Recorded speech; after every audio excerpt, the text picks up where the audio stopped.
নমস্কাৰ বন্ধুসকল, আজি আকৌ এটা গুৰুত্বপূৰ্ণ ভিডিঅ'লৈ সকলোকে স্বাগতম জনাই আৰম্ভ কৰিবলৈ লৈছোঁ BA থাৰ্ড ছেমিষ্টাৰৰ হিষ্টৰী ছাবজেক্টৰ চিলেবাছ সম্পৰ্কে আলোচনা কৰিবলৈ।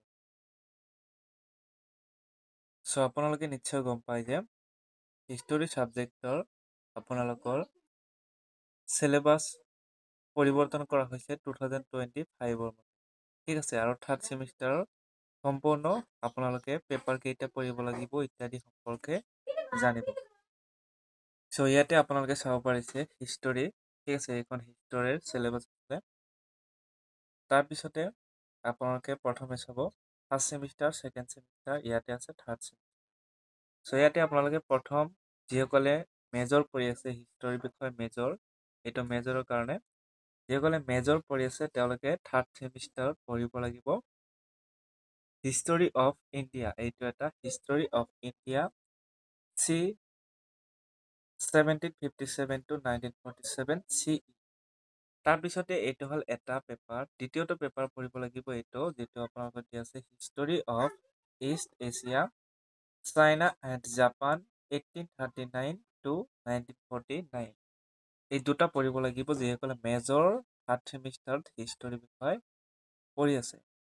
আনহাতে যিসকলে মাইনৰ পঢ়ি আছে থাৰ্ড ছেমিষ্টাৰত তেওঁলোকে পঢ়িব লাগিব history of India and history of east Asia. ঠিক আছে, মানে মেজৰ মাইনৰ সমানেই পঢ়িব লাগে।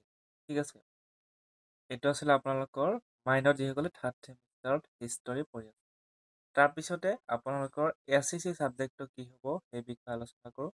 আৰু SEC থাৰ্ড ছেমিষ্টাৰত আপোনালোকৰ হ'ব এইটো performative gender and religions in South Asia. ঠিক আছে, এইটো হ'ব আপোনালোকৰ SEC পেপাৰ। তাৰপিছতে আপোনালোকে ফৰ্থ ছেমিষ্টাৰত এনেদৰে চাব পাৰিব ফৰ্থ ছেমিষ্টাৰ, ফাইভ ছেমিষ্টাৰ, ইয়াতে 3 বছৰ মানে 6 ছেমলৈকে দিয়া আছে। যিখিনি চিলেবাছ পঢ়িব লাগিব সেইখিনি দিয়া আছে। আপোনালোকে মই অলপ দেখুৱাই দিছোঁ 6 ছেমলৈকে কি কি পঢ়িব লাগিব আপোনালোকৰ সুবিধাৰ অৰ্থে। এইখিনি 6 ছেমলৈকে দি আছে। এইখিনি আছিলে আপোনালোকৰ চিলেবাছ। ভিডিঅ'টো ভাল লাগিলে শ্বেয়াৰ কৰিব, লাইক কৰিব আৰু চেনেলটো ছাবস্ক্ৰাইব কৰি ল'ব।